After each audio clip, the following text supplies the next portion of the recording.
All right, so Tina's going to read lesson 98. Oh, good morning. Tina's going to read. We've been talking for about 5 minutes or so just prior to recording. Tina's going to read lesson 98. The rest of us relax, close eyes, and allow not the words, because the words are symbols, but the message that the words convey to be absorbed or to be heard, to be resonant, felt in the heart, wherever it comes in. Let it in. Right? There should be a listening without questioning, without trying to grasp. Listening without trying to grasp the meaning as it goes along.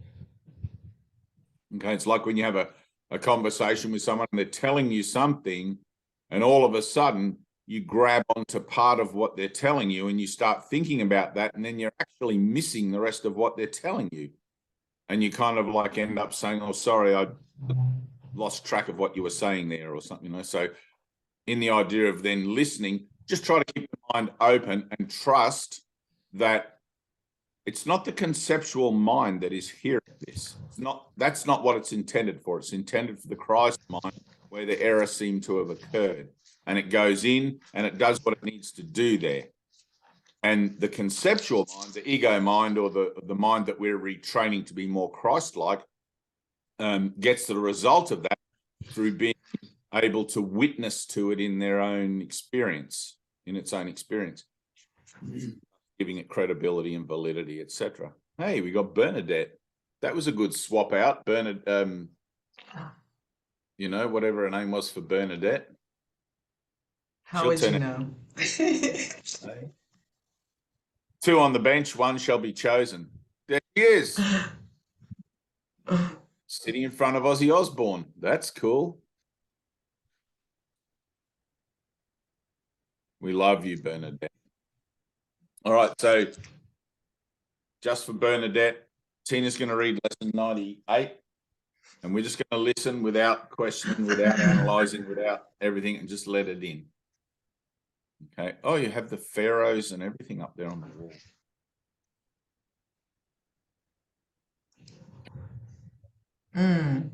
All right, go for it, Tina. Yeah, I'm changing our mic.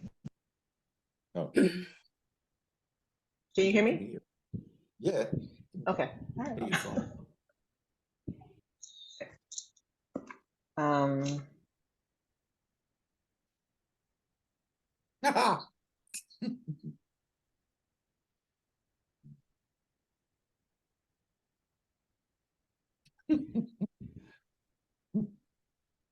When you're ready. Lesson 98.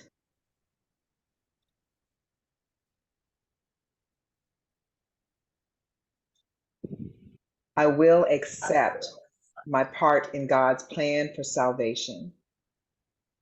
I will accept my part in God's plan for salvation. Today is a day of special dedication.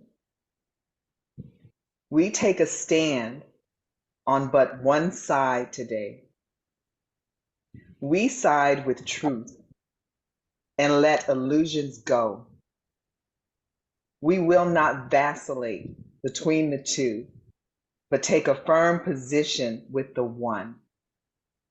We dedicate ourselves to truth today and to salvation as God planned it be. We will not argue. It is something else. We will not seek for it where it is not. In gladness, we accept it as it is and take the part assigned to us by God. How happy to be certain. Whew. All our doubts we lay aside today and take our stand with certainty of purpose and with thanks that doubt is gone and surety has come. We have a mighty purpose to fulfill and have been given everything we need with which to reach the goal. Not one mistake stands in our way, for we have been absolved from errors. All our sins are washed away by realizing they were but mistakes. The guiltless have no fear, Breathe, breathe, Francois. for they are safe and recognize their safety. Ooh. They do not appeal to magic nor invent escapes from fancied threats without reality. They rest in quiet certainty that they will do what is given them to do. They do not doubt their own ability because they know their function will be filled completely in the perfect time and place. They took the stand which we will take today, that we may share their certainty and thus increase it by accepting it ourselves.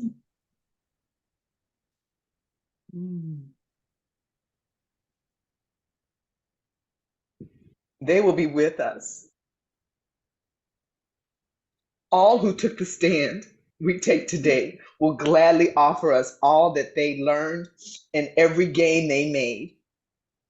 Those still uncertain too will join with us, and borrowing our certainty will make it stronger still. While those as yet unborn will hear the call we heard and answer it when they have come to make their choice again. We do not choose before ourselves today. Is it not worth 5 minutes of your time each hour to be able to accept the happiness that God has given you? Is it not worth 5 minutes hourly to recognize your special function here? Is not 5 minutes but a small request to make in terms of gaining a reward so great it has no measure? You have made 1,000 losing bargains at the least. Here's an offer guaranteeing you your full release from pain of every kind and joy the world does not contain. You can exchange a little of your time for peace of mind and certainty of purpose with the promise of complete success. And since time has no meaning, you are being asked for nothing in return for everything. Here is a bargain that you cannot lose, and what you gain is limitless indeed.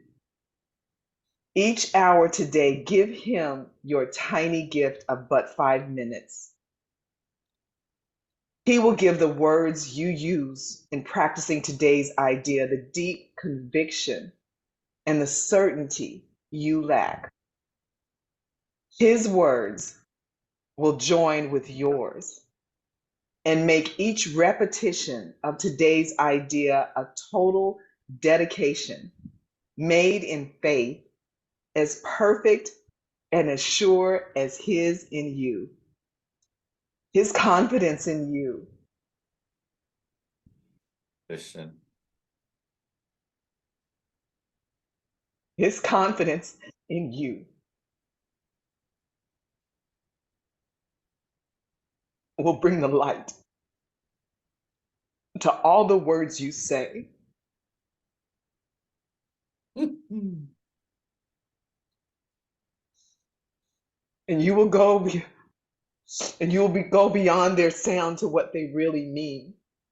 Today you practice with him as you say, I will accept my part in God's plan for salvation.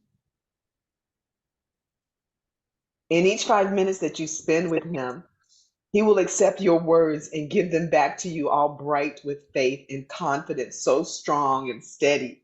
They will light the world with hope and gladness. Do not lose one chance to be the glad receiver of his gifts, that you may give them to the world today. Give him the words, and he will do the rest. He will enable you to understand your special function. He will open up the way to happiness and peace, and trust will be his gifts. His answer to your words. He will respond with all his faith and joy and certainty that what you say is true. And you will have conviction then of him who knows the function that you have on earth as well as heaven. He will be with you each practice period you share with him, exchanging every instant of the time you offer him for timelessness and peace. Throughout the hour, let your time be spent in happy preparation for the next 5 minutes you will spend again with him. Repeat today's idea while you wait for the glad time to come to you again. Repeat it often. And do not forget, each time you do so, you have let your mind be ready for the happy time to come. And when the hour goes and he is there once more to spend a little time with you, be thankful and lay down all earthly tasks, all little thoughts and limited ideas, and spend a happy time again with him. Tell him once more that you accept the part that he would have you take and help you feel. And he will make you sure you want this choice, which he has made with you and you with him. Good. Breathe.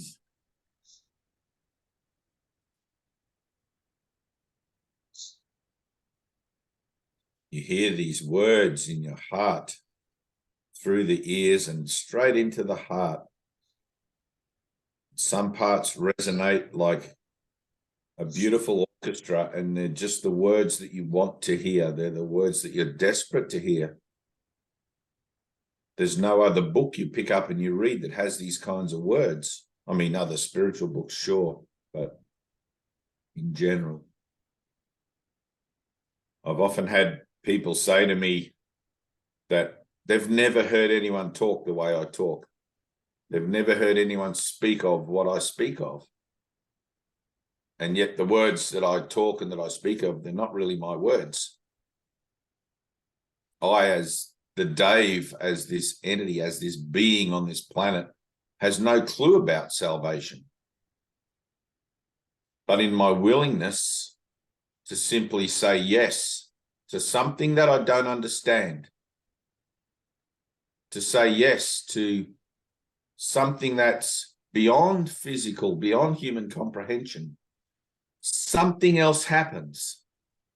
And you just start talking and you just start making the attempt, like you make the first step, and then God just sort of seamlessly blends in and steps forward and speaks through you. And I love that bit in the Sermon on the Mount where it says, he opened his mouth and spoke. What a strange thing to say. He opened his mouth and spoke. Of course you open your mouth when you speak. But it's like there's a greater understanding to that. I've had moments of like standing in a room with people and sitting in session groups and all sorts of stuff, satsangs and whatever, and there's nothing, there's no words to come, and you just sort of step forward and go, all right, I'm doing this, and the Holy Spirit just goes, bah. And just pours through you, and stuff comes out, and you're like, wow, that was good stuff. I don't even know what I said. I don't even know what, people will say to you, how did you know all that? How do you know all that stuff? You speak with such certainty. And it's like, well, it's not really my certainty.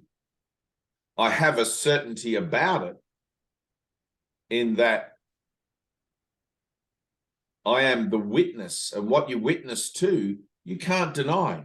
When you see something, when you experience something, you can try to tell yourself it never happened. It's like my daughter and I were sitting out 2 days ago on the veranda out there, looking out over the trees and the clouds. And we were, ever since she was a little baby, we've looked at things in the clouds, you know, kittens and dragons and cows and whatever goes by. And we both saw this flash of yellow light coming from pretty much down where Joe lives. And we went choom up into the clouds, and we looked at each other and we're like, did we see that? And but because we both saw it, it went from the ground up, you know, like really quick. Because we both saw it, we couldn't doubt that we saw it. We both looked at each other and went, did you see that? I saw that, you know, like, but if she wasn't there, my mind would have automatically have gone to, maybe it was just light reflecting off something, or maybe it was just, maybe I didn't see it, you know, talk yourself out of it. But when you witness something, you witness it truly, and that true witness is in the joining with your brother. It's two, right? So it's like Jesus says in the Bible, where two give witness, that witness is true, right? So it's like when you go before a court, if two people witness against you, that witness is true. If it's only one, then it can be held to doubt. But you can't doubt each other when you know something, right? This is why you have to join with your brother. You have to come together and make that pact, that decision, that action of joining with others in something that will bring forth the fruit of the purpose that you're joining for. You know, we're all here on this cosmic planet, cosmic plane, learning stuff. Pardon me, but hiccups. Learning, and we're all kind of au fait with the idea that the universe is a classroom and that we're learning lessons in the journey of our soul. We all kind of know that, but if we're not aware what the lessons are that we're learning, how do we know we're even learning? Right. So the lesson that we're learning is to stay true. We're making a decision and we're learning to stay true to that decision. And we are going to be challenged, because underlying everything is our old story, our old script. Somewhere we've made a decision for ourselves. I'm done with my life the way it is. It goes nowhere. It goes in circles. I'm fucking sick of it. I want something else.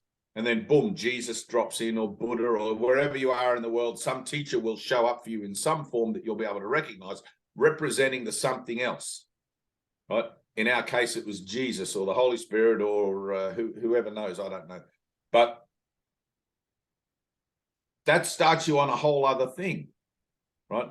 All of a sudden, you realize somewhere that you've made a decision and something's happened to confirm the decision. You know how many people I've had tell me that A Course in Miracles has come to them miraculously? We went and did our and it's all part of the script, I know, but we went and did our happy day. What do you call it? Sounds like a McDonald's thing. Our what was that thing we did, Joe? Harmony, Health and Wellness, spiritual Harmony, Health and Wellness Day. And it's like literally 5 minutes up the road at this grounds around this old hotel. People were coming up to us all day at our little stall. We're handing out sparkly books and little books and talking to people and stuff. People were coming up all day going, oh my God, I've been praying for this and you guys were there, and, you know, bum, bum, bum, bum, and just telling us how they came across copies of the course because their friends had talked about it years ago and it's always been in the back of their mind or something. And it's just something that calls. It's something that's like draws you towards it. And once you find it, you realize that it represents the decision you've made. You realize that your chosen learning curriculum hasn't really been chosen by you. You didn't choose it, it chose you, right? So it's like that old saying, when you're willing to find love, it will find you. All you got to do is stop doing everything else that's not finding love, right? Which is pretty basic stuff. When I came across the course, I'd come from a long period of searching, I guess you'd call it, you know, churches and mosques and temples and everything from the Brahma Kumari, the Hare Krishna people, and Baptist, a Baptist minister up the road from me, and all these different things. I even went into a Muslim mosque one day to try and find some stuff, but I was unsuccessful. Just looking, trying to find something that made sense in my life. Finally, when I gave up and I asked for help, the course came along. And it came along and I didn't even know it existed. I had no clue about it. Although I do recognize that in the moment where it was given to me, that I actually had come across it about 10 years earlier when I was drunk and stoned out of my head at a party, at a university student's party. Someone was handing around one of the little 20-minute books at a, you know, and it's like, I read one little excerpt out of it and I thought, holy crap, I need to get that book. But I was so drunk that the book was passed around and never saw it again for another 10 years. I didn't even know what the book was. It was just like, I just read something, nothing I see means anything, blah, blah, blah. And went, something happened in my head, right? Something happened. I knew something happened. I recognized something happened. There was a recognition of something totally different from my thinking. And then it was gone. And I obviously wasn't ready for it, but I had to go through this whole period of stuff. Finally, boom, here we are, Zoom meeting. I'm ready for it. And it's still reflecting the nature of the decision that I made to want peace. I was tired of my chaotic mind, just as you guys are. Tired of this yak that goes on in there. I just want a peaceful, quiet mind. Right? Now, the caveat to that is, you cannot have a peaceful and quiet mind unless you're willing to offer it to others. Because as you teach, you learn. And you have to be about the nature of teaching as a conscious activity. You have to literally be able to, and when I say conscious, I don't mean like externally. I mean, you have to be consciously aware of the fact that that's what you're doing, right?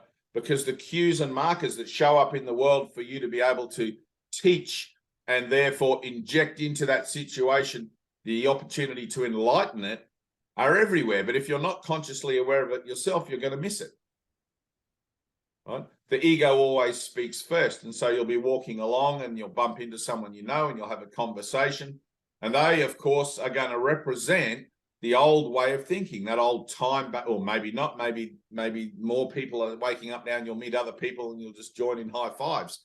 But, you know, chances are you'll meet someone that wants to talk about the weather or your job or anything like that. And like somewhere you got to refuse to do that. It's like, yeah, I'll meet you there. I understand where you're at, but I'm going to offer something else into this conversation because I want change for me. And if that means that you're no longer going to see me as the same familiar person, so be it. I'll take that chance. You're either going to join me in the journey or you're going to fall away. And that has to happen. That has to occur because you're looking at thoughts in your own mind constantly. And that's what the external symbols represent. And I'm looking at my old story constantly and I'm seeing I need to edit it here. I need to edit this story and allow something else to happen in that place where I'm willing to represent the edit and let something else happen that's not from here. It's from a higher perspective. That'll be quite threatening and confronting to most people, especially if it's the first time. You know, if you went up to somebody and said, how's your day? And you said, oh, box of chocolates or, you know, yellow cars or something like that, they're going to look at you like you're mad. Like, what do you mean? You know, like what? And if you went up and you said, Jesus is in charge of my day, how do you think it's going? They're probably going to look at you the same way. Oh, this guy's crazy. We better avoid this guy. You know, most people will allow you to have a little bit of godliness, but if it's total, it's like, holy shit, this person's full on, right? Who cares? Who gives a fuck, right? It doesn't matter. Full on for one person can look like totally different something for another person, right? The levels of teaching aren't really under any obligation to look a certain way. All that matters is that you're consciously willing or aware of your conscious willingness yourself to be representative of that new way in the daily things that occur to you. Otherwise, you're going to not know what the hell's going on in your own life anyway, right? So you teach it to learn it. You teach it to learn it. And the more you do that, the more it just becomes natural. The more you just sort of fall into it and you become that sort of crazy God person in the community or whatever it does. Who cares, you know? I remember watching that TV. My parents always watched British sitcoms and stuff. And there was a series called The Last of the Summer Wine. And these old characters in this little country village, you know, that always meet at the pub and have their pint and whatever. And there was the vicar, right? The vicar always comes down, he has half a pint, and he doesn't say anything. He just sort of basically just sits there and everybody talks about all the shit of the village and he's just silent. He's got nothing to say. He has got no interest to join in that conversation, nothing. And he knows they're not interested in there, but he just enjoys his beer. And he enjoys the camaraderie and the everything else of it like that. Like the overall atmosphere is a happy one, right? And he can join in that happiness by his presence. He doesn't need to change anything or do anything like that. But he's representing himself in that as his own chosen decision to be there, you know. I don't know if I'm doing a good job of that, but it's like the witnesses that you have to the truth of you are in your own daily life. You know, it's not about going to holy places or doing tons of special stuff that you think verifies who you are as a spiritual aspirant or spiritual student. It's as simple as washing the dishes. It's as simple as talking to your neighbor. It's as simple as reaching out and just saying, hey, look what I've found, you know, or, you know, if somebody asks. All that sort of thing. So one of the things that, and this is in the, Tina, did you put it in that thing I asked you, you put it in there? Right. I did, yeah. Is you have a timeline, right? The Alpha and the Omega. And let's look at one human life. Forget about the idea of reincarnation for a second. You've got the Alpha and the Omega, where you're born and where you die, seemingly, right? The illusion of born and dying. Within that, you've got all these circular opportunities, these revolving lessons that go on and on and on. And each one is represented by a certain contact or person that you're meant to meet on your timeline. And they're going to play the same part for you again and again. Or maybe different people will play the same part for you again and again. If you tell the original one, fuck off, I can't deal with this, you know, I need a break or whatever. But you'll meet that same person in a different form, the same situation in a different form, because you take your own mind with you wherever you go. And what you're seeing out there is only a reflection of your own mind, right? It's not another person or another situation. It's you playing out as a situation, right? Recognizing then, Anna, and this is where you're at, or hopefully maybe you're past it now, right? But I'm going to tell you every meeting. And you know why I'm going to tell you every meeting is because I know how much it takes to hear this. Right? I know how much it takes to get in. So many times I've sat in front of Ted for years and years and years, listening to him saying the same thing, and I've known it was the same thing, and I'm always reaching for it. It's never quite going bang and hitting home. It's always like, yeah, I hear what you're saying, but it's never like, whoa, knock me out of my chair. Right? And that's when you really hear it, when all of a sudden you're like, bang, and you know you heard it. Right? But you'll have these moments, they're triggers. You've made the decision for peace, and in everything that shows up, you now have to choose whether to honor that decision for peace that you made, or to just ignore it for a second and pretend you didn't make that decision and put up with whatever the shit is that's going on. Right? Deal with it in the old way. It's like every time you do that, it's got to come all the way around again. It might be a daily trigger. It might be a weekly one. It might be one that comes into your spectrum every year or 10 years or whatever. And be, oh, not this again. But you'll know it because of the energetic signature that it contains. If it's a different person, it'll still be playing the same part for you, right? You'll realize perhaps that you're being a lifeboat rather than a lighthouse. And you'll recognize it by how you feel about it, right? Your emotions. You'll be like, oh, God, right? Which is why I'm always telling you guys, don't deny your emotions. Don't pretend to be happy. Don't, you know, like oh, here and now, man, peace and love, man. Don't do that. Just be like, no, I'm all fucked up. I need help, right? That's a more honest place. I'm all fucked up. I need help, right? Be that. It's fine. Once you totally accept that you're all fucked up and you need help, then you're totally happy. It's like, no, fuck it. I'm a mess. And you can laugh about it. It's only when you're a mess and you don't want to accept it and you don't want to be a mess that it becomes a problem. You know, because then you're in resistance to actually accepting how it is that you actually feel, right? Which is denial. Anyone that's ever been through a bad period of denial knows that it's not fun. I don't want to accept this about myself. I like to see myself as a fundamentally good person. It's like, nah, I'm an asshole. I'm an asshole, I'm a liar, and the son of a liar, Jesus said. You know, why would I expect to love myself? But you love yourself by accepting yourself exactly as you are. So you have these moments that come along, right? And sometimes, let's say you see the person walking up the street and you have this feeling of dread. It's like, oh my God, there's that person again. Now what the fuck do they want? You know, or what is it that's going to happen this time? You know, Joe knows this one. Blah, blah, blah, blah, blah, right? There's only ever love or an asking for love, right? But how that asking for love looks is up to God, not up to you, right? So I'm either seeing love or I'm seeing a need for love. Now, if I have dread and I have all this regret and I have all this, oh my God, no, not again sort of thing, I'm the one that needs love because my brother is not that body. My brother is not that image and that story that's asking me for stuff or pushing my buttons or whatever. My brother is the Christ, but it's my job to see my brother as the Christ. I can't do that because I've got this storyline going that I'm having yin and yang moments with, good and bad moments with.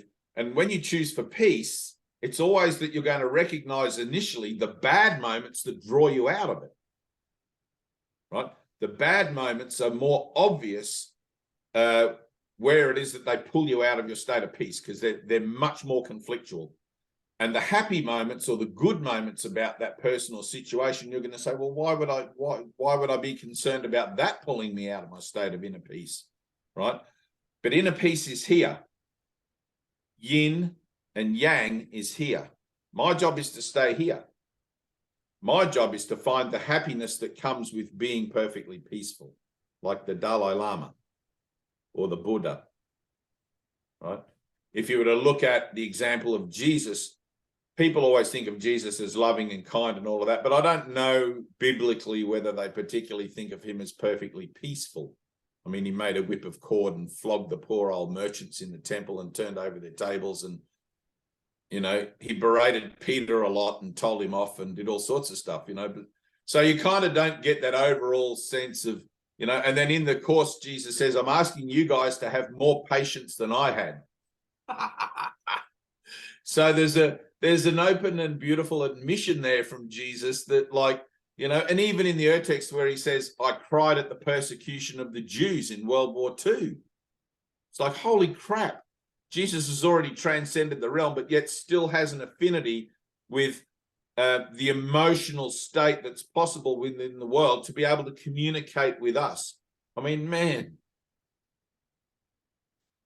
that opens my heart, you know, that just makes me just tears and everything. It's like, wow, that's beautiful. Those emotions and things, they're not good or bad, you know, but I give them the value of being good or bad, and I drag myself out of my state of peace each time. I can simply stay in my state of peace and recognize that this is this and that's that without having to react to it, right? But it's because I react to it all the time and draw myself out of my state of inner peace and so reenact my timeline that I need a miracle. It's like, no, I need to learn to be still. I need to learn to stay here in the middle. Be in the world, but not of it. Right? And each of these conflicts, each of these things, and it's initially the bad ones that you see, the things that really upset you and piss you off, right? And you kind of go through this process of dealing with those, right? I look at that and I'm willing to forgive myself for being upset about this person. This doesn't mean that you have to do whatever that person's saying or whatever, but it means that you step back and you ask, how do I deal with this, Father? How do I deal with this situation? The healing happens in me first, finger on my nose, which is my reaction to it, right? I need to be healed of my reaction there so that I can have a clear moment with God, right? And then I'm listening. Now, what do I say to my brother? They're asking me for love, right? Any idea that implies lack or need or want or any of those sorts of things is clearly a call for love, not for the thing on the surface that it seems to be asking for, although that may occur. But in my willingness to step back, how do I fulfill this request for love? And then allow yourself to be guided. Right? Sometimes that guidance is going to look like tough love, just saying, no, I can't do that for you. And sometimes it'll be like, all right, let's sit down and look at this equation, and together, the both of us can come and reach an agreement and see what we can do about it. Because there's always a better way. But you have to be kind of okay. Sometimes if it looks like saying no, it's saying no. And sometimes if it's saying yes, it's saying yes. Preferably, there would always be a yes. But if you're going to be used as a doormat, or if you're going to be, you know, that what's that old saying, Tina? If you teach a man to, no, if you give a man a fish, he eats for a day. If you teach a man to fish, he eats forever. Keeps on eating. Keeps on eating. Yeah. I don't really like fish, but so it's like the particulars of each person's individual transformation are going to present the opportunities to learn how to be miracle-minded, to learn how to be in a state of deferring to higher authority, to higher mind, in confrontation with all the things that seem to be going on out in the world, right? To maintain one's own sense of inner peace and also to be helpful. Right? Just don't decide how helpful ought to look. Right?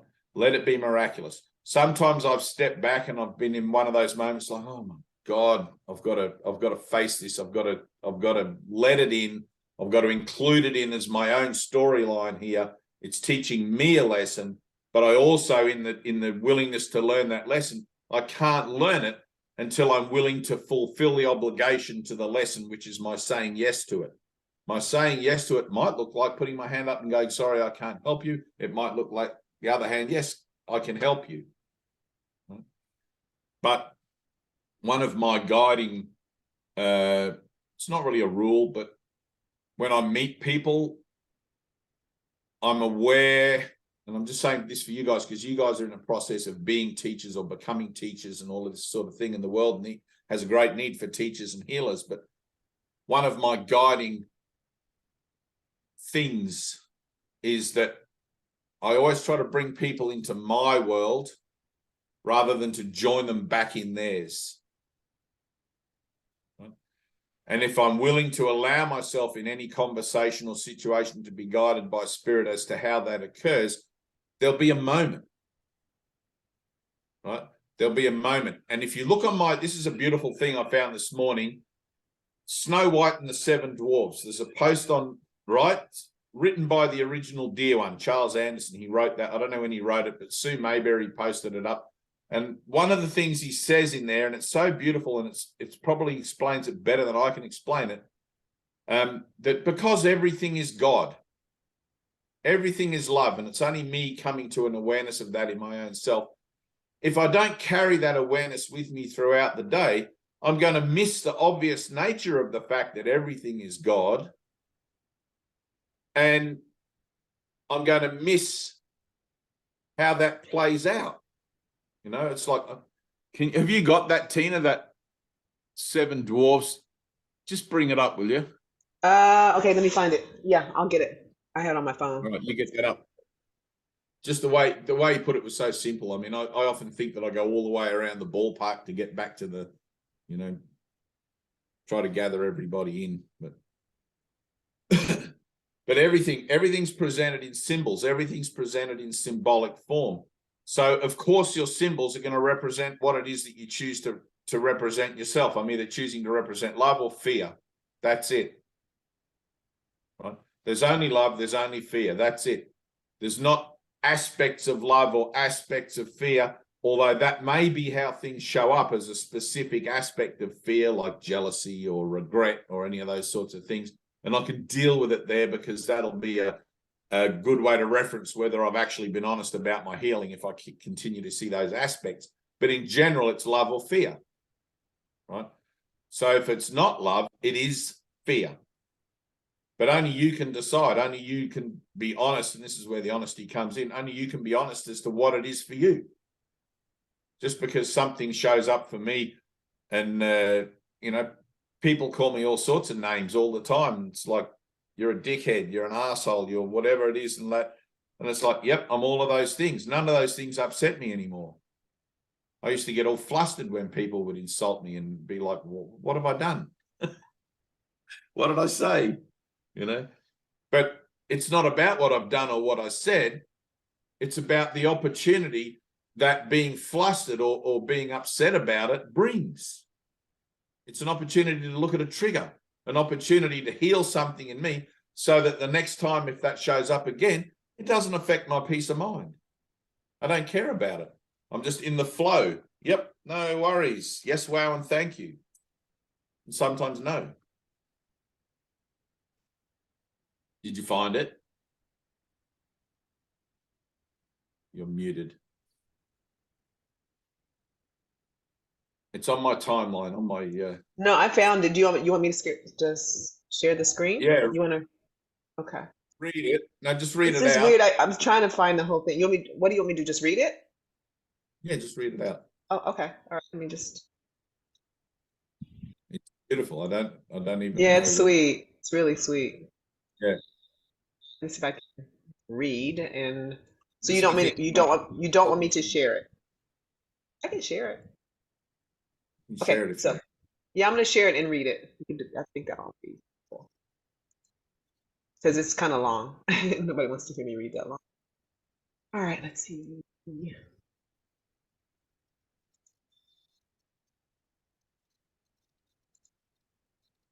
You can see it? Yeah. All right, cool. All right, so sorry, I Scroll can't. down a bit. Just All scroll right, down. Keep going, keep going, keep going, keep keep going going. because it's right here. For me to read it. Scroll down, scroll down, Uh-huh. scroll down. Okay, stop. Stop. Go up again. Up a bit. Okay. Hang on, stop. Up a little more, just a couple of lines up. All right, so will the prince come along and give you a kiss? Wait, you can read the rest of it later, but or then all your 7 energy patterns, you're all going to be singing hi ho, hi ho, it's off to it we go. It's amazing, isn't it? Right? Everything that you do is a paradigm of what you don't want to acknowledge. Right? It's impossible, right? Listen to this. It's impossible for you to do anything that is not symbolic of your awakening. Right? It's impossible. This is so cool. This is the whole thing. It's impossible for you to do anything that's not symbolic of your awakening. That's an astonishing thing to discover. Is you know it everywhere you look. It's symbolic of this one single truth. Of course it is. What else would it be? Is there something separate from that single truth? I'm conveying to you the highest level that it's possible to convey in the universe. I'm attempting to convey it. It is not expressible in duality, so I'm energizing you to the truth. Right? It's like I was telling you the other day, Tina, you've got to learn to see things in terms of energy, right? The frequency, how it feels, all of that sort of thing, right? It's impossible for you to... Oh, where'd it go? Oh, sorry. I thought you were done. Sorry. Anyway, no, but it's impossible for you to do anything that's not symbolic of your awakening, right? But it is possible for you not to recognize it, right? That's okay. We're done with that now. Got it. Yep. All right. It is possible, however, for you to fail to recognize it. You can just be about your day completely absent-minded, la-di-da-di-da, and just you'll get through the whole day and, oh, nothing miraculous happened today. Or today was a shit, tomorrow will be better. Sure. That's why you have to carry in your own conscious awareness with yourself what it is that your purpose is in every situation in which you find yourself, because then you'll see your awakening playing out. I remember driving down the Pacific Highway from Brisbane to the Gold Coast one day, and there was a big billboard gone up of some new housing estate that had gone up. Your dream house here, right? And this is after I found A Course in Miracles, and I started laughing. It's like my dream house. It's like, oh my God, how many times have I been told about getting my dream job or the dream holiday or the dream house or the dream partner, you know, my perfect part, all this sort of stuff. And it's like you start to see it, even in your nursery rhymes, row, row, row your boat gently down the stream. Life is but a dream. You know, like it's literally everywhere, right? And it's not just in obvious things like that. It's in everything once you start to see it, right? Once you start to see truly, you will see your awakening happening in front of you out there. There will be no further mystery. There'll be nothing you need to work out. You'll just know that this is part of your journey. It's like, holy cow, here's a situation with this person or that event or whatever it is, and here it comes around again. Now I've got to make a decision. I'm either going to allow myself to play this out as it's always played out, or I'm going to stand up and declare myself as a child of God. I'm no longer a lifeboat. I'm now the lighthouse, you know, all of this sort of thing. Being the lighthouse, however,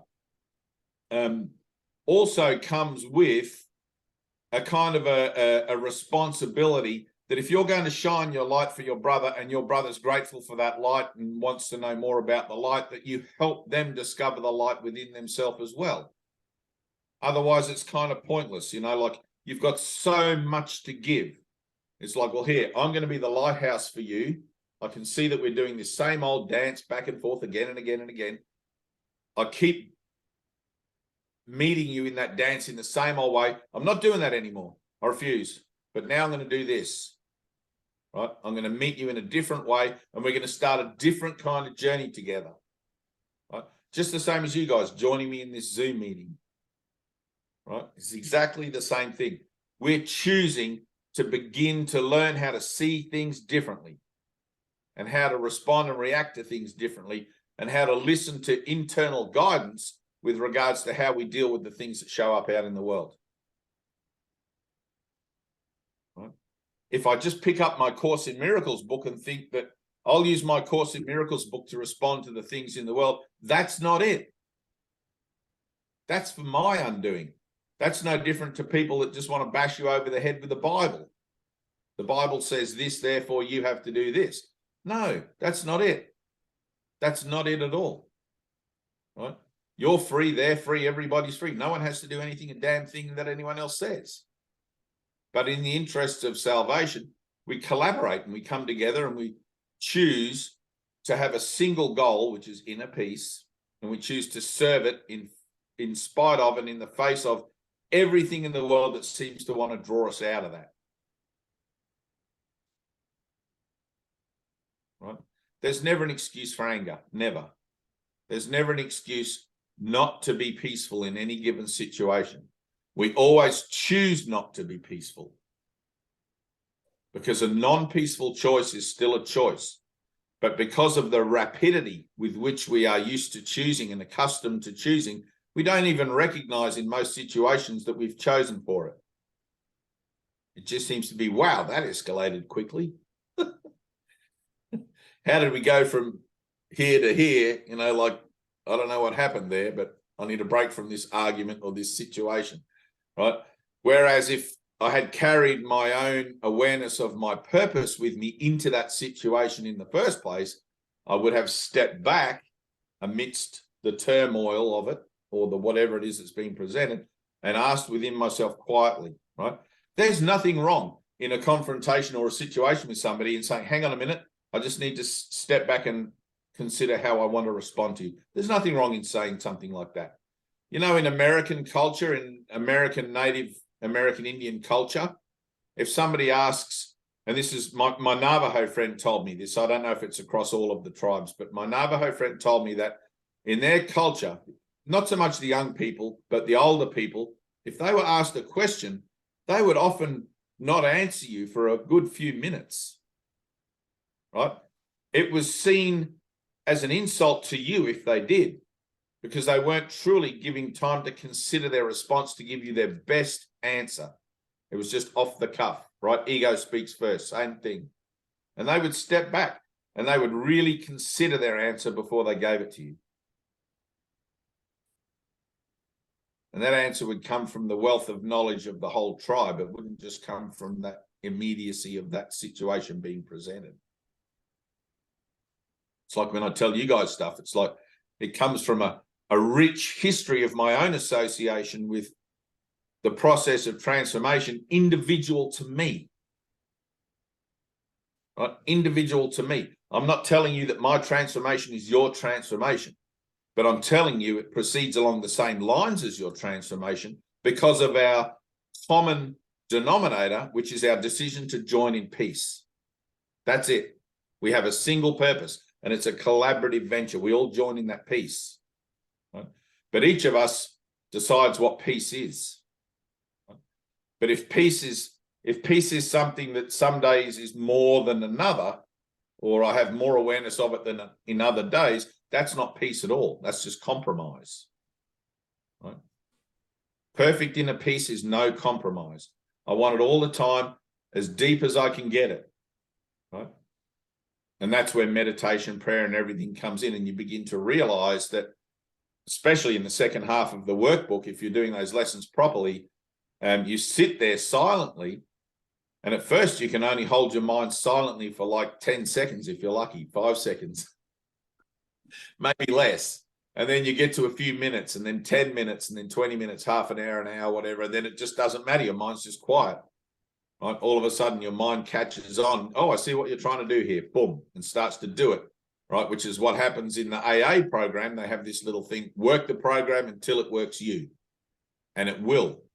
Eventually you begin to work this book, work these lessons and principles, put them into application in your life.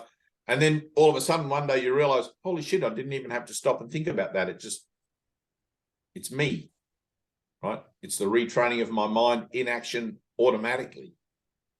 Right? Because deferral to the Holy Spirit, which is what you are the Spirit of holiness, should be automatic, and it should be natural, because communication is natural. True communication is natural. Right? For a moment, we use words. We have words, blah, blah, all this boring shit I'm talking about now, because awareness of the vision, of the true vision of Christ, is so dim. It's like we've all fallen into this deep, dark shaft of nothingness. And it's like we're so far down, we can't even see the light shining from the top, in a tunnel, a train tunnel. And it's like all of a sudden you can begin to see the light. We're at that point where we can't even quite begin to see the light yet, but perhaps now we're starting to, Jesus says the true vision is still so dim. Right? We're like pioneers. I always love the idea. Ted used to say, man, we're only 2,000 years since the fucking resurrection. In all of time, that's nothing. What's 2,000 years? We really are literally pioneers of resurrection. In 5 million years, people are going to be talking about us in our Zoom meetings, and they're going to be like, look at these guys doing Zoom meetings to get salvation. We just go down to the mall and we put $1 in the thing, and boom, a laser light hits our brain and sends all these frequencies, and we've instantly got salvation, whatever it is, or they go to the hospital, they get plugged in, salvation, like the Matrix, the red pill or the blue pill. Hopefully it'll be that simple, and our brothers in the future won't have to go through this incredible, laborious process of retraining. But for now, this is the best we got, and it's pretty good. Coming from a place where I had no workbook. Actually, I had a workbook, tell a lie. I had a workbook shown to me once, and I had it for a week or two by my friend Christy, who had been to India, and some Maharaja, or I don't even know what they're called over there, had given her like a dozen pages, and each page was a lesson for her to do. And he gives the same pages to everybody. So in essence, it was a kind of a workbook of spiritual application, which is really cool, I thought. But it was so convoluted. It had all their deities and whatever it was. I think he was a Shivite or something, but, through the process of devotion to Shiva and stuff like that. But there's nothing as comprehensive as this workbook. So be grateful for it. I mean, not only do you have a path to peace presented to you in black and white text, which is all you need, but you have lessons. You've got like the higher mind of Jesus Christ, the highest authority in the land, not in the land, beyond the land, already ascended, talking to you through these pages. It's quite mind-boggling. I don't know why you guys are here listening to me. It's like, just be about it, really. But it is helpful. So it was helpful for me to have Ted for all those years, because I realized my own denial was so thick and sticky, right, that it took a lot for me to actually push through the fog or the denseness or the stupidity or the whatever it is, so that I could hear that I'm not a body. And that was after enlightenment. That was after the illumination of my mind, when I was shown that I was not a body. It's like Jesus said to me, what more could you possibly want? I'm like, I don't know. But it wasn't explained. It wasn't explained to me in the revelation. It was just the revelation. It's like someone showing you a picture of Mount Everest and you've never seen Mount Everest before. You don't know what you're looking at. It's just a big mountain. And you have to ask then, what is this? What am I looking at? It's like, I've forgotten that I'm whole and perfect. I've forgotten that I'm spirit and that I'm this beautiful, incredible being of light. And then I experience it and it doesn't make sense to me. It seems to conflict with the temporal self that I find myself to be. So I have to have this whole book to tell me, no, that was you. That light, that's what you are. It's like, well, I know it was what I was, like in the moment that I experienced it. I knew that was I am. That was, I and he and me. But it made no sense coming back to the world, because where is that reflected to me in the world? It's not. It's a reference point that I now work towards through the purification of my thinking in collaboration with you guys, and we join in holy purpose.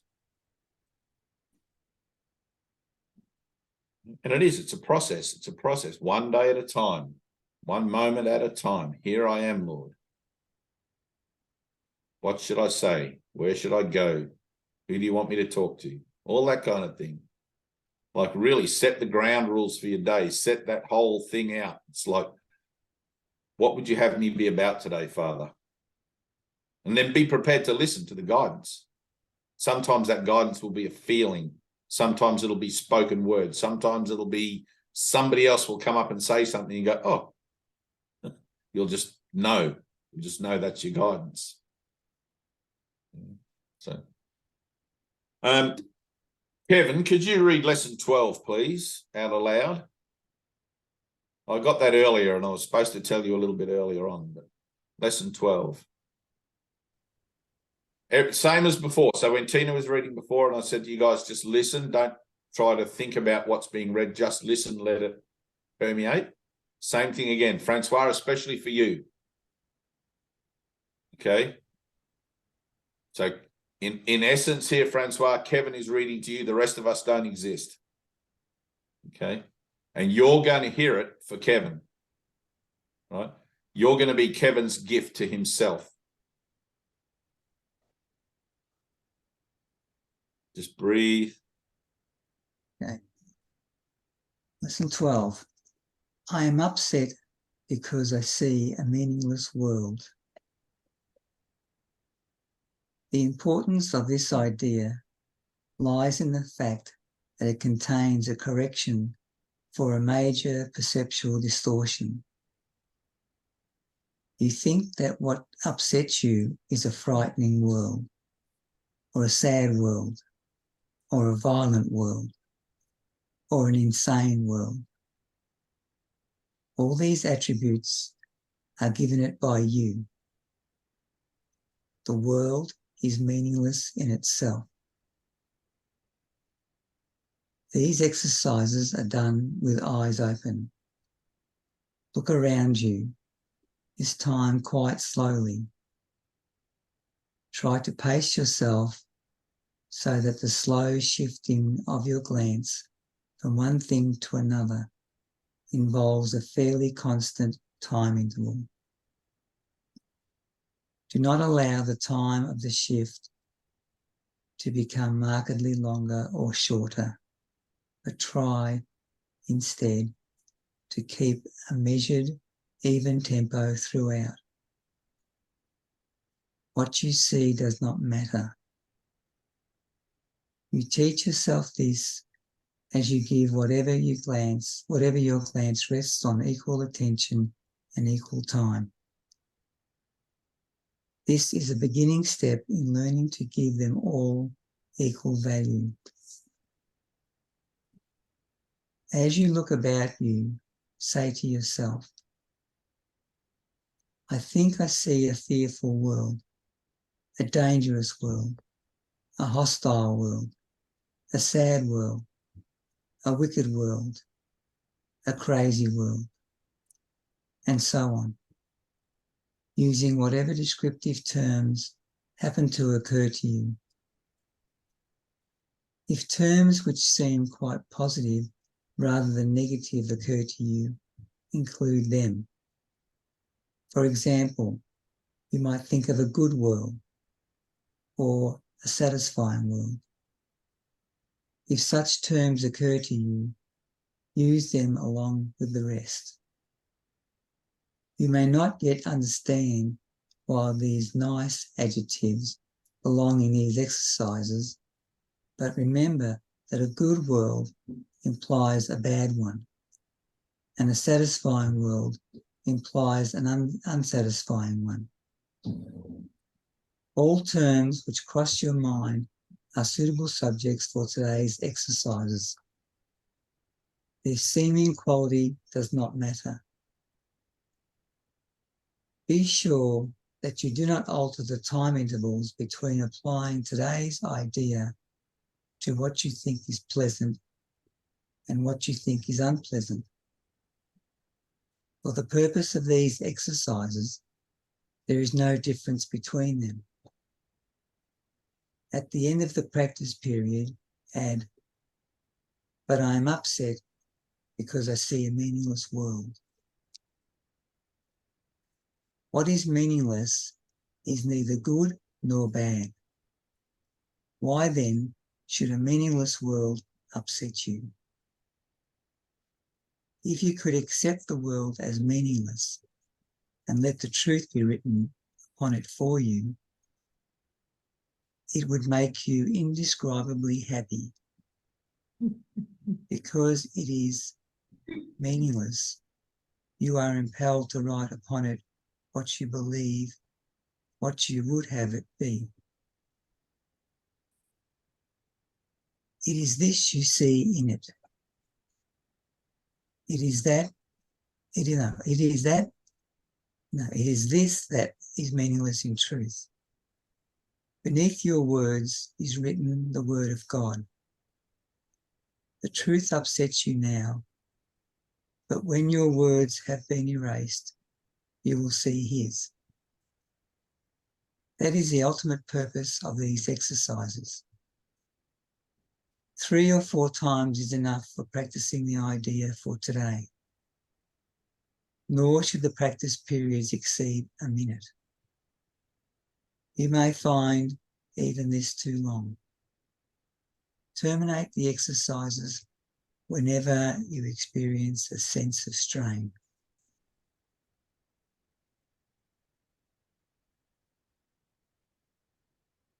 Good. The duality of the world, well, it's not really the duality of the world. The duality of the old thought system is one of opposites, good and bad, right and wrong. We're choosing for inner peace. We're making a new choice, one that's not contained within the good or the bad. We don't want any of those things, not the sick or the healthy. I am spirit, whole and perfect and eternal. I'm therefore not subject to the dictates of being sick or healthy or rich or poor. I'm cared for by my Father eternally. As spirit, when I live from myself, from my spirit, then I'll have always what I need, no more and no less. It'll be perfect. Because God doesn't give in excess and doesn't give in lack. God just supplies everything perfectly. Right? all the animals and creatures of the world, everything automatically has what it needs and goes about its day communing and interacting with the world in a way that creates no negative footprint whatsoever. It's a perfect thing. It's only man that has no fucking clue. Right? We have this amnesia, this fog. And as we learn to tune into our spirit and walk our spiritual truth, God's good is given to us and through us.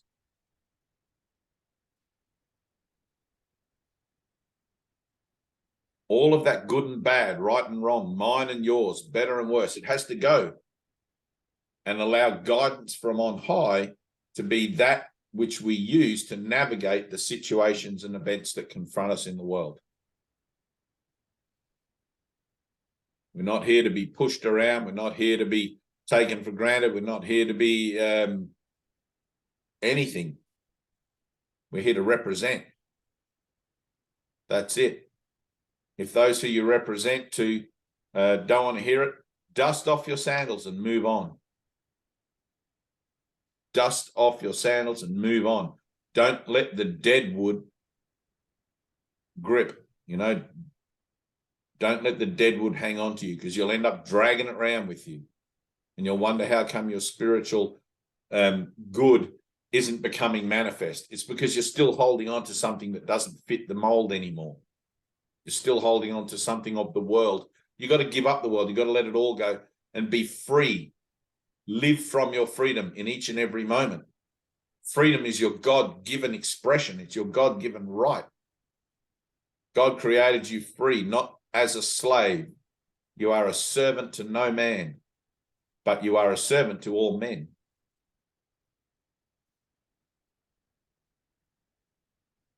You're here to be of total service. But how that looks is God-given. But you got to be willing to follow the instructions. You got to be willing to follow the guidance. And if you don't, you're the one that's going to suffer. You can't have a foot in both camps. So, Francois, that lesson 12,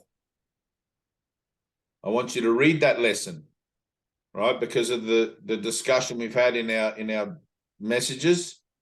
Okay. I want you to read that lesson at least 3 times and apply it at least 3 times. I want you to come to an understanding that everything in the world is the same thing. It's all illusion, all of it, the good stuff and the bad stuff, right? Try to think of salvation in this way. We're in a 3rd dimensional experience of ourselves. Salvation is the process of transcending that 3rd dimensional experience of ourselves and being able to leave it behind for good, to move onward in the journey of the soul to the higher dimensions, the higher realities as we make our journey home together, right? To where we actually already are. But it's a process. It's a process now, and it'll be a process 10,000 years from now, right? Luckily, Jesus says in the book, he says, what is 10,000 years, for they have come? Jesus only had a 3-year ministry, so I think it's kind of glib of him to sort of say, what's 10,000 years, for they have come? But it's like, you got to remember, he's up there too. He's doing his thing. He's representing as well. He's pulling the strings and doing what he needs to do on his side, and we're down here on the front lines. All right? You've been called, and I understand that you've been called. All right? There's something occurring in you that I do want to validate for you, right? And I will validate for you. There's a passion and there's a natural inquiry going on in you that for most people in the world, they don't even care about it, right? And I know it tears you to pieces sometimes, right? It's the same with Bernadette. Bernadette has this thing. She hears the call strongly. Right? She knows this is her time. This is her awakening. This is her process. Her mind is still kind of busy with it. Sometimes there, but she keeps coming back to it, keeps coming back to it, keeps going back to it. And she's on the verge of it, on the verge of actually a true revelation. Right? Something that's probably going to scare the pants off her initially, which is why, but in you, the same thing is occurring in a slightly different way. if you think of everything as a wheel with rays of light extending out from it, and all those rays of light are different colors, the whole spectrum, right? 12 different colors, 7 you can see and 5 that you can't. Your vibration is in the red ray, all right? Bernadette's is in the yellow ray. You're close together, right? Yours is in the red ray. It's really active, really, really active. I want to take advantage of that activity so that you can begin to take advantage of it. I want you to be able to see how actually good thing that is rather than being fearful of it. Okay? Because those messages and things that you send me, I want this to stop and all of it's like, no. I want to increase that. That anxiety and that tension and that everything that's going on in you, I want to increase that and keep that really full on, but not so you can become more fearful of it, but so that you can come to like a realization of how actually helpful that is in you in reaching deep within yourself to have that much energy going on. All right? Use it for prayer. Use it for meditation rather than reaching out outside of yourself saying, somebody help me, somebody help me. Okay, can you hear that? This is the help. You got a lot of energy going on.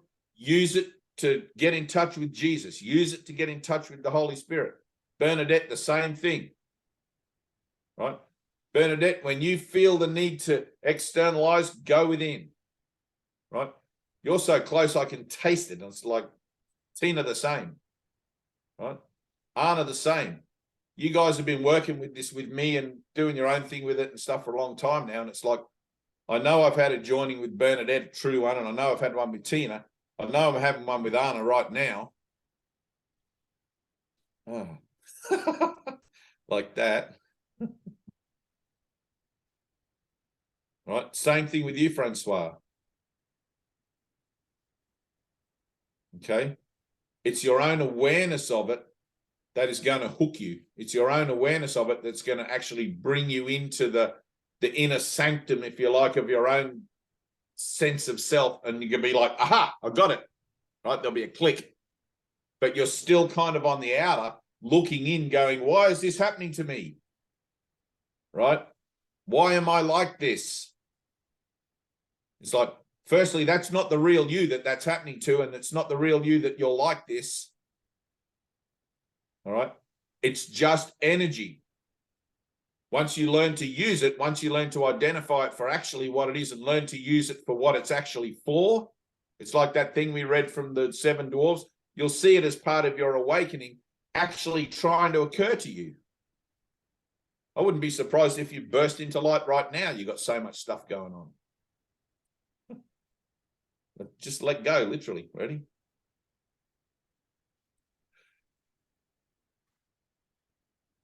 It's all good. It is all good. Right? Be grateful. Have an attitude of gratitude. Wow. I love this shit that's happening to me. This anxiety and this fear and this terror. That's only what your ego calls it. Right? I know that sounds funny, but that's only what your ego calls it. Your ego loves to label everything and give everything a name and a pigeonhole and a box, and it defines it. But it's just the love of God. Right? The love of God in you is so strong right now.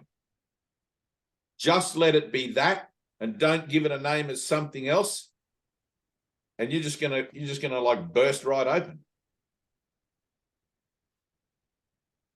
It's a good thing. Right? It's a good thing. Just remember, there is only love. For a minute, it looks like we have these dumb Zoom meetings and stuff like this so we can help to remember each other that it's only love and all of that. And I'm remembering that it's just love. You guys are giving me the opportunity to remember it's just love. And I'm totally grateful for that. Because I've been out there in the wilderness by myself thinking I can do this on my own. Nah. It's impossible. But then luckily my brothers go with me wherever I go. And if I'm awake and aware of what's actually happening in my daily particulars, then I'm never actually truly alone. But it can seem like that, right? It can seem like that. But just remember, appearances are deceiving always. They are always illusory. Right? Don't judge the form, apply the principle. Don't judge the form, apply the principle. Forgiveness is the principle. The proof of my forgiveness is that I become grateful for the lesson bearer. Wow, thanks for playing that part for me. Thanks for showing me something about myself I didn't really want to look at. Thanks for giving me the opportunity to rise up, to step up, and to represent something else other than this goddamn world.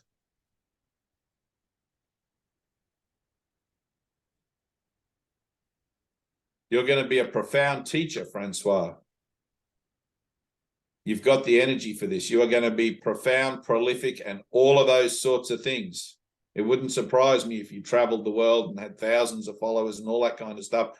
Because, man, the energy in you for this, once you bring it around and see it as it actually is, the energy in you for this is something that Tina knows. You know, it's like I feel like I'm talking to the golden child right now. But the golden child doesn't quite recognize that they're the golden child.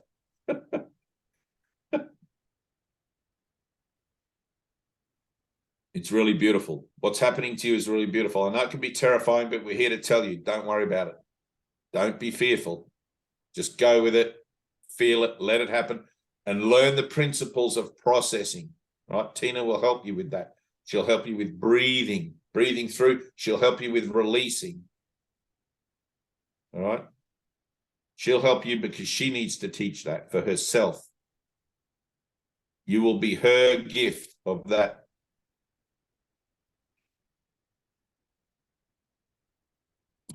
All right. Well, I think any questions? Anyone? And then we'll stop recording and then we'll do the workbook, Tina, what we were going to do those lessons. Anyone got a question? Sure. All good? No? Huh? Look at me.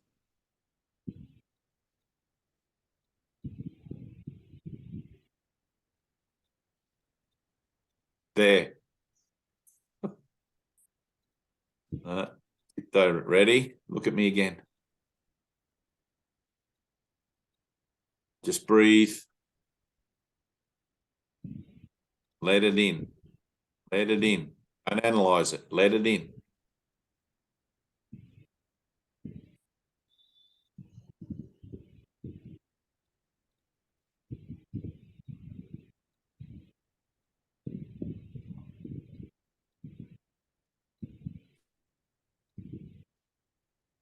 That's it.